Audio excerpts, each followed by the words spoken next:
Hello everyone, welcome to the channel go to success. जैसा कि आपको पता ही है, DD+B पीआरटी का एग्ज़ाम होने वाला है। टीजीटी के चले हुए हैं। उसके साथ ही यूपीटेट की जो फॉर्म है वो आउट हो चुके हैं। तो कुछ इम्पोर्टेंट टॉपिक्स हैं जो हम अपने चैनल के थ्रू आप तक पहुंचाएंगे। कम समय में हमें अधिक से अधिक कोर्स को कंप्लीट करना है। तो आज के इस वीडियो में हम करेंगे लर्निंग में भी मोस्ट इम्पोर्टेंट जो टॉपिक है। लर्निंग बहुत बड़ा टॉपिक है, लेकिन उसमें जो पार्ट है लर्निंग और मैचुरेशन, परिपक्व, अधिगम और परिपक्व, मतलब इनके बीच हम अंतर को जानेंगे, जहां से एग्जाम में क्वेश्चन पूछे ही जाते हैं। अगर आप चैनल पर नए हैं तो चैनल को सब्सक्राइब कर लें, बेल आइकन को प्रेस करें ताकि नोटिफिकेशन आप तक आसानी से पहुंच सके। सबसे पहले अंतर जानने से पहले हमें जानना होगा लर्निंग होती क्या है। अधिगम, जो कि हिंदी का रूपांतरण है, इसका मतलब होता है सीखना। ठीक है। और सीखने का अर्थ होता है किसी व्यक्ति के व्यवहार में जो परिवर्तन होते हैं, वो परिवर्तन सकारात्मक भी हो सकता है, वो परिवर्तन नकारात्मक भी हो सकता है।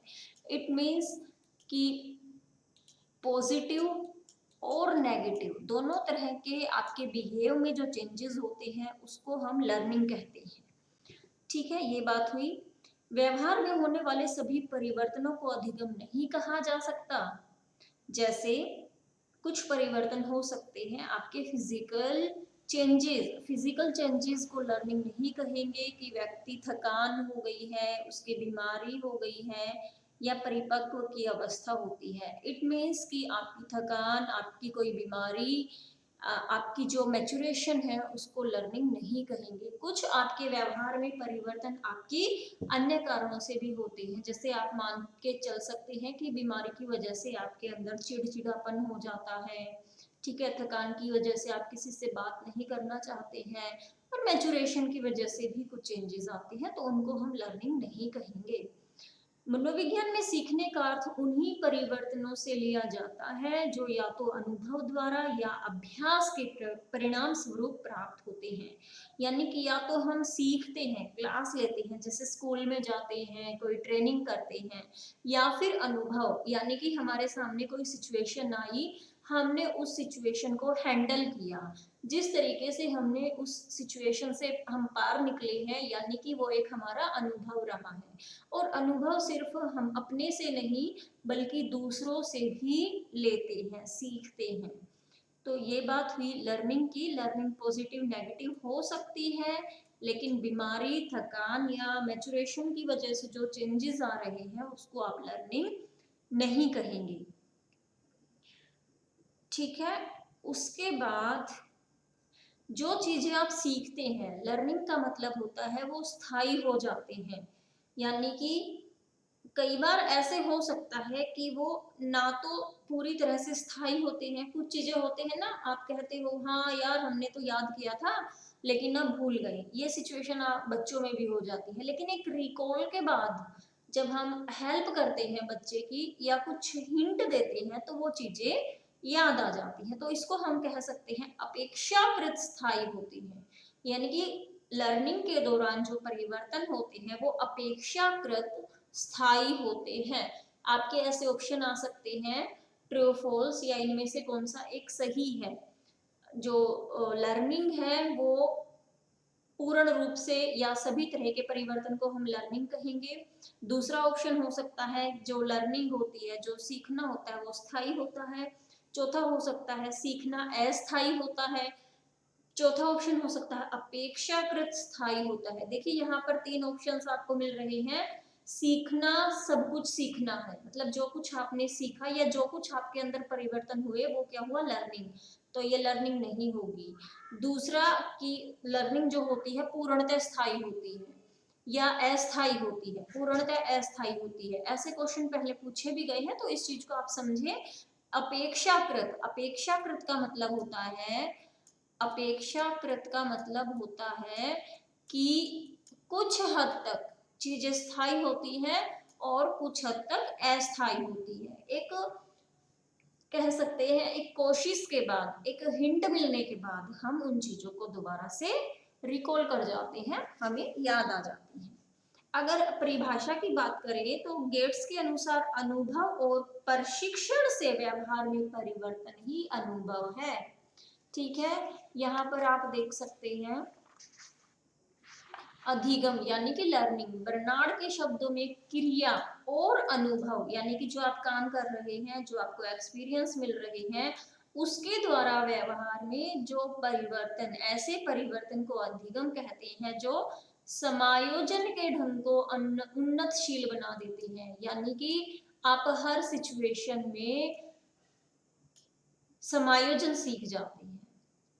आप एक और साइकोलॉजिस्ट कह सकते हैं, इनका कथन है लर्निंग को लेकर, अधिगम पुराने अनुभवों के फलस्वरूप व्यवहार में होने वाले अपेक्षाकृत स्थायी परिवर्तन है। जो हम बात कर रहे थे यहाँ पर अपेक्षाकृत, वही बात यहाँ पर है, अपेक्षाकृत स्थायी है, पूर्णतः स्थायी नहीं है, पूर्णतः अस्थायी नहीं है, बल्कि दोनों का मिला जुला रूप है। कुछ लर्निंग, कुछ सीखना आपका स्थायी हो सकता है, कुछ अस्थायी भी हो सकता है जो स्थायी नहीं है, लेकिन रिकॉल के दौरान कुछ हिंट मिलने के बाद आप क्या कर सकते हैं, उन चीजों को समझ सकते हैं, उन चीजों को आपको याद आ जाती है वो चीजें। यहाँ तक हमने बात की अधिगम की। अब हम बात करेंगे परिपक्व यानी कि मैच्योरेशन की अवस्था। बालक विकास की प्रक्रिया लगभग पूरी होने के पश्चात प्राप्त करते हैं, यानी कि जब आपका विकास पूर्ण रूप से हो जाता है, हम कहते हैं ना मैच्योरिटी लेवल बच्चे का कम है या ज्यादा है, 16 प्लस या 18 प्लस आप में परिपक्व आ जाता है कि आपकी बालक की जो विकास प्रक्रिया है वो पूरी हो जाती है। परिपक्व की अवस्था में बालक के व्यवहार में परिवर्तन देखे जाते हैं, किंतु ये अधिगम की श्रेणी में नहीं आते। ये बात हम पहले कर चुके हैं। बीमारी, थकान या परिपक्व की वजह से जो परिवर्तन आते हैं उसको हम लर्निंग नहीं कहेंगे, जबकि किसी अभ्यास के बाद या अनुभव के बाद जो आपके व्यवहार में, चाहे वो सकारात्मक है चाहे वो नकारात्मक है, यहाँ पर दोनों की हम बात कर रहे हैं, दोनों तरह के परिवर्तन आपके क्या आएंगे, लर्निंग में आएंगे। आप कह दीजिए कि सकारात्मक, तो आप कोई पॉजिटिव चीज सीखते हैं, मतलब आपने कुछ लर्न किया है मान, और नेगेटिव भी देखिए बच्चे सीखते हैं ना, गाली देना सीखा, वैसे तो नेगेटिव है लेकिन वो उसकी लर्निंग है। कोई गलत चीजें बच्चे सीख लेते हैं, वो नेगेटिव है लेकिन उसने सीखा है, वो लर्निंग होगी। स्मोकिंग वगैरह हो गई, गाली देना हो गया, या और तरह की कोई चीजें हो गई, तो उसके व्यवहार में वो परिवर्तन करती है, मतलब उसने वो सीखा है। वो नेगेटिव भी हो सकता है, वो पॉजिटिव भी हो सकता है। नेक्स्ट चलते हैं। अब हम आ गए इसके अंतर, इसके बीच अंतर क्या है, क्योंकि ये बहुत महत्वपूर्ण चीज है, चाहे ना सिर्फ एग्जाम पॉइंट ऑफ व्यू से बल्कि डेली लाइफ में भी। आपके फ्रेंड्स हैं, आपके आगे को बच्चे भी होंगे या होंगे किसी के भी जो वीडियो देख रहा है, तो उसके लिए भी काफी इंपॉर्टेंट चीजें हैं यहाँ पर जानना कि लर्निंग क्या होती है और मैच्योरेशन क्या होती है। देखिए यह अर्जित प्रक्रिया है, अतः प्रशिक्षण द्वारा इसे प्राप्त कर सकते हैं। अर्जित मतलब हमने कहीं से उसको अर्जित किया है, सीखा है, उसके लिए हमने एक प्रयास किया है। परिपक्व ये एक जन्मजात प्रक्रिया होती है, ठीक है। ये लर्निंग का मतलब होता है किसी में किसी चीज की लर्निंग हो सकती है, कोई किसी चीज की लर्निंग कर रहा होता है, ठीक है। किसी की भाषा बहुत अच्छी होती है, इंग्लिश या कोई भी अन्य भाषा, किसी की अलग भाषा हो सकती है, या कोई प्रेफरेंस देता है कि मुझे ये भाषा सीखनी है, कोई किसी दूसरी भाषा को प्रेफरेंस। ऐसे ही आप गेम्स का देख सकते हैं, कोई क्रिकेट का अच्छा खिलाड़ी निकलता है तो कोई हॉकी का या बॉक्सिंग का या कुश्ती का। आगे देखिए परिपक्व, ये जन्मजात प्रक्रिया, ये सब में होती है, ठीक है। और अपने आप ही बालक परिपक्व हो जाता है जब उसकी विकास प्रक्रिया लगभग समाप्त होने को होती है। अब बात करें लर्निंग की, तो अभ्यास की एक विशेष कारक होता है, यानी कि इसमें अभ्यास करना जरूरी है। अगर आप कोई क्लास ले रहे हैं, कोई ट्रेनिंग कर रहे हैं, अगर आप उसकी प्रैक्टिस नहीं करते, अभ्यास नहीं करते, तो आपकी लर्निंग नहीं हो पाएगी। लेकिन यहाँ पर अभ्यास को कोई महत्व नहीं है, आप प्रैक्टिस करें ना करें, वो मैच्योरिटी लेवल बच्चे में खुद ना खुद डेवलप हो जाता है। ये व्यक्तिगत प्रक्रिया है, ये आपकी चॉइस होती है, आपको लर्निंग किसी चीज की करनी है या नहीं करनी, लेकिन ये सामान्य रूप से सभी में पाई जाती है। परिपक्वता, अधिगम की प्रक्रिया व्यक्ति की इच्छा पर निर्भर करती है। ठीक है, अधिगम की जो प्रक्रिया होती है वो इच्छा पर, ये हमने कहा कि ये हमारी इच्छा है कि हमें कौन से गेम में जाना है, ये हमारी इच्छा है कि हमें खिलाड़ी बनना है या प्रोफेसर बनना है, हमें कौन सा खेल सीखना है, हमें स्केटिंग सीखनी है, हॉकी सीखनी है, बॉक्सिंग करनी है, चेस खेलना है, क्या भी सीखना है। ये एक प्राकृतिक नियम है, व्यक्ति की इच्छा का इसमें कोई महत्व नहीं है। अब मान लीजिए हम कहते हैं हमें बड़ा नहीं होना भाई, हमें तो बच्चा ही रहना है, तो ये किसी के हाथ में नहीं होता, ये आपकी इच्छा को कोई महत्व नहीं देता। परिपक्वता आनी है तो वो एक समय पर आनी है। अधिगम व्यक्ति के जन्म से मृत्यु तक यानी कि जीवन पर्यंत चलता रहता है। देखिए छोटा बच्चा होता है तब से, जब से जन्म होता है, बल्कि मैं तो कहती हूँ कि माँ के पेट से ही बच्चा कुछ ना कुछ सीखने लग जाता है, गर्भावस्था से ही।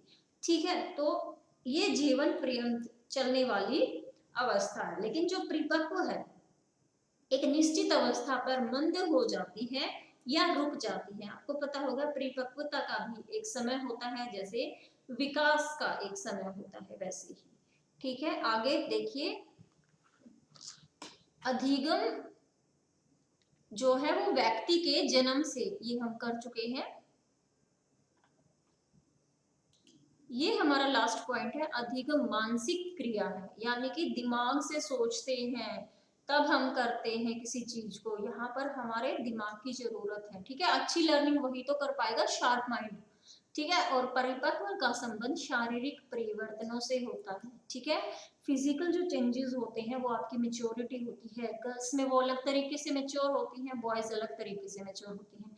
लेकिन सीखना आप जन्म से शुरू कर देते हैं, मृत्यु समय तक आप सीखते रहते हैं, वो आपकी अपनी चॉइस होती है। अगर हम मेन मेन पॉइंट्स की बात करें तो अधिगम में और मैच्योरेशन में यही डिफरेंस है कि वो व्यक्तिगत होता है, व्यक्ति की अपनी इच्छा पर निर्भर होता है, जन्म से मृत्यु तक चलता है, मानसिक प्रक्रिया है, प्रैक्टिस इसके लिए बहुत जरूरी है।